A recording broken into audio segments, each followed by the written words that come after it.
बालादिग्रहहर बालतंत्र। अग्निदेव कहते हैं, वशिष्ठ, अब मैं बालादिग्रहों को शांत करने वाले बालतंत्र को कहता हूँ। शिशु को जन्म के दिन पापिनी नाम वाली ग्रही ग्रहण कर लेती है। उससे आक्रांत बालक के शरीर में उद्वेग बना रहता है। वो माँ का दूध पीना छोड़ देता है, लार टपकाता है और बारंबार ग्रीवा को घुमाता है। ये सारी चेष्टा पापिनी ग्रही के कारण ही होती है।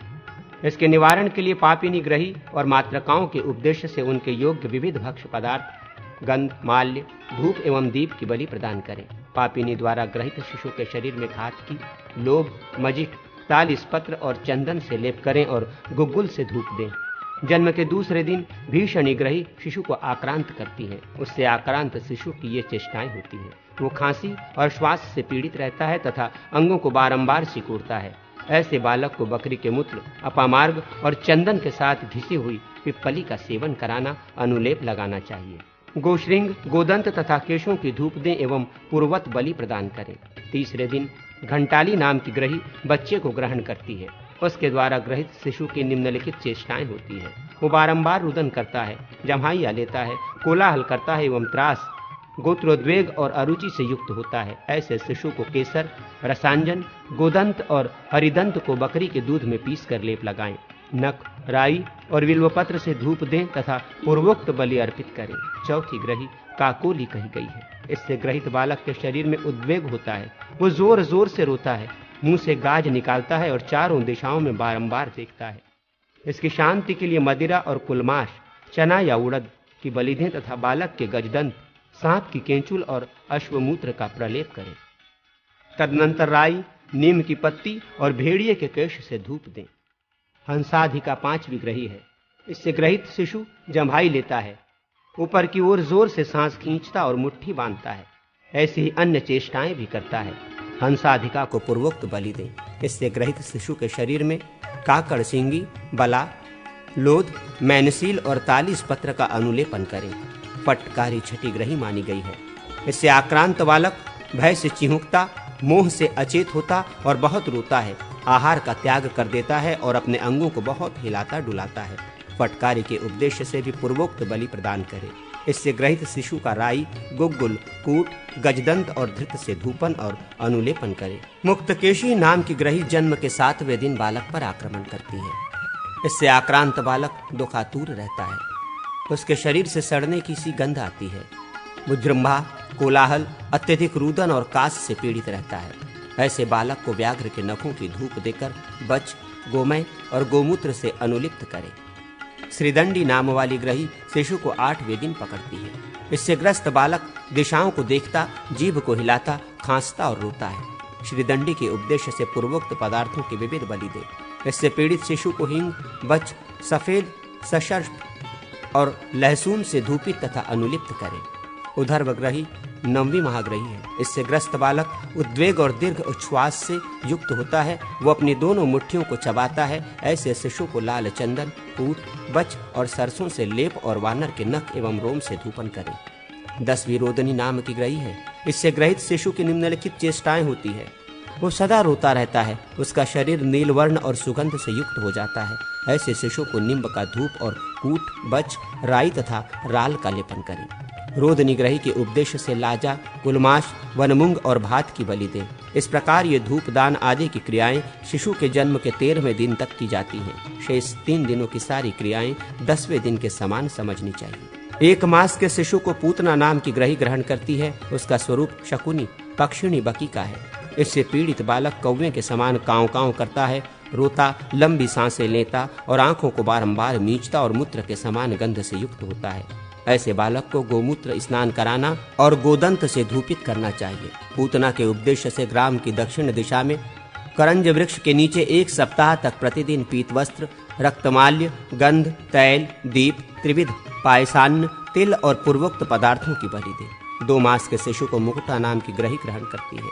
इससे आक्रांत शिशु का शरीर पीला और ठंडा पड़ जाता है। उसको सर्दी होती है, नाक से पानी गिरता है और मुख सूख जाता है। इस ग्रही के निमित्त पुष्प, गंध, वस्त्र, मालपुए, भात और दीपक की बलि प्रदान करें। इससे ग्रस्त बालक को कृष्णा गुरु और सुगंध बाला आदि से धूपित करें। बालक को 3य मास में गोमुखी ग्रहण करती है। इससे आक्रांत शिशु बहुत नींद लेता है, बारंबार मलमूत्र करता है और जोर जोर से रोता है। गोमुखी को पहले यव, प्रियंगु, कुलमाश, शाक, भात और दूध की पूर्व दिशा में बलि देनी चाहिए। तदनंतर मध्याह्न काल में शिशु को पंचभंग या पंचपत्र से स्नान कराकर घी से धूपित करें। चतुर्थ मास में पिंगला नाम की ग्रही बालक को पीड़ित करती है। इससे ग्रहित बालक का शरीर सफेद और दुर्गंध युक्त होकर सूखने लगता है। ऐसे शिशु की मृत्यु अवश्य हो जाती है। पांचवी ललना नाम की ग्रही होती है। इससे पीड़ित शिशु का शरीर शिथिल होता है और मुख सूखने लगता है। उसकी देह पीली पड़ जाती है और अपान वायु निकलती है। ललना की शांति के लिए दक्षिण दिशा में पूर्वोक्त पदार्थों की बलि दें। छठे मास में पंकजा नाम की ग्रही शिशु को पीड़ित करती है। इससे ग्रहित शिशु की चेष्टाएं रुदन और विकृत स्वर आदि हैं। पंकजा को भी पूर्वोक्त पदार्थ भात, पुष्प, गंध आदि की बलि प्रदान करें। 7वें महीने में निराहार नाम की ग्रही शिशु को ग्रहण करती है। इससे पीड़ित शिशु दुर्गंध और दंत रोग से युक्त होता है। निराहारा के निमित्त मिष्ठान्न और पूर्वोक्त पदार्थों की बलि दें। 8वें मास में यमुना नाम वाली ग्रही शिशु पर आक्रमण करती है। इससे पीड़ित शिशु के शरीर में दाने, फोड़े, पुंसियां उभर आते हैं और शरीर सूख जाता है। इसकी चिकित्सा नहीं करानी चाहिए। 9वें मास में कुंभकर्णी नाम वाली ग्रही से पीड़ित हुआ बालक ज्वर और सर्दी से कष्ट पाता है तथा बहुत रोता है। कुंभकर्णी के शांत्यर्थ पूर्वोक्त पदार्थ कुलमाश, उड़द या चना आदि पदार्थों की ईशान कोण में बलि दें। 10वें मास में तापसी ग्रही बालक पर आक्रमण करती है। इससे ग्रस्त बालक आहार का परित्याग कर देता है और आंखें मूंदे रहता है। तापसी के उद्देश्य से घंटा, पताका, मिष्टान्न आदि पदार्थों की बलि प्रदान करें। 11वीं राक्षसी नाम की ग्रही है। इससे ग्रहित बालक नेत्र रोग से पीड़ित होता है। उसकी चिकित्सा व्यर्थ होती है। 12वें महीने में चंचला ग्रही शिशु को ग्रहण करती है। इसके द्वारा आक्रांत बालक दीर्घ निश्वास और भय आदि चेष्टाओं से युक्त होता है। इस ग्रही के शांत्यर्थ मध्याह्न के समय पूर्व दिशा में कुलमाश और तिल आदि की बलि दें। द्वितीय वर्ष में यातना नाम की ग्रही शिशु को ग्रहण करती है। इससे शिशु को यातना सहनी पड़ती है और उसमें रोदन आदि दोष प्रकट होते हैं। यातना ग्रही को तिल के गुदे और पूर्वोक्त पदार्थों की बलि दें। स्नान आदि कर्म पूर्ववत विधि से करना चाहिए। तृतीय वर्ष में बालक पर रोदनी अधिकार करती है। इससे ग्रस्त बालक कांपता और रोता है तथा उसके पेशाब में रक्त आता है। इसके उद्देश्य से गुड़, भात, तिल का पुआ और पिसे हुए तिल की बनी प्रतिमा दें। बालक को तिल मिश्रित जल से स्नान कराकर पंचपत्र और राजफल के छिलके से धूप दें। चतुर्थ वर्ष में चटका नाम की राक्षसी शिशु को ग्रहण करती है। उससे ग्रस्त हुए बालक को ज्वर आता है और सारे अंगों में व्यथा होती है। चटका को पूर्वोक्त पदार्थ एवं तिल आदि की बलि दें और बालक को स्नान कराकर उसके लिए धूपन करें। 5वें वर्ष में चंचला शिशु पर अधिकार कर लेती है। इससे पीड़ित बालक ज्वर, भय और अंग शैथिल्य से युक्त होता है। चंचला को भात आदि पदार्थों की बलि दे और बालक को काकड़ा सिंगी से धूपित करें। साथ ही पलाश, गूलर, पीपल, बड़ और बिल्व पत्रों के जल से उसका अभिषेक किया जाए। 6ठे वर्ष में धावनी नाम की ग्रही बालक पर आक्रमण करती है। उससे ग्रहित बालक का शरीर नीरस होकर सूखने लगता है। उसके अंग अंग में पीड़ा होती है। इसके उद्देश्य से 7 दिनों तक पूर्वोक्त पदार्थों की बलि और बालक का भृंगराज से स्नापन और धूपन करें। 7वें वर्ष में यमुना ग्रही से पीड़ित बालक सर्दी, मुक्ता तथा अत्यंत हास एवं रोदन से युक्त होता है। इस ग्रही के निमित्त पायस और पूर्वोक्त पदार्थ आदि की बलि दे एवं बालक का पूर्ववत विधि से स्नापन और धूपन करें। 8वें वर्ष में जातवेदा नाम की ग्रही बालक पर अधिकार करती है। इससे पीड़ित बालक भोजन छोड़ देता है और बहुत रोता है। जातवेदा के निमित्त कृसर, खिचड़ी, मालपुए और दही आदि की बलि प्रदान करें। बालक को स्नान करा के धूपित भी करें। 9वें वर्ष में काला नाम की ग्रही बालक को पकड़ती है। इससे ग्रस्त बालक अपनी भुजाओं को कपाता है, गर्जना करता है और भयभीत रहता है। काला के शांत्यर्थ कृसर, मालपुए, सत्तू, कुलमाश और पायस, खीर की बलि दे। 10वें वर्ष में कलनहसी बालक को ग्रहण करती है। इससे उसके शरीर में जलन होती है, अंग दुर्बल हो जाते हैं और वो ज्वरग्रस्त रहता है। इसके निमित्त 5 दिन तक पूरी, मालपुए, दधी और अन्न की बलि देनी चाहिए।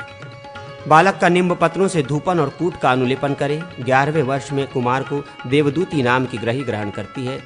इससे वो कठोर वचन बोलता है।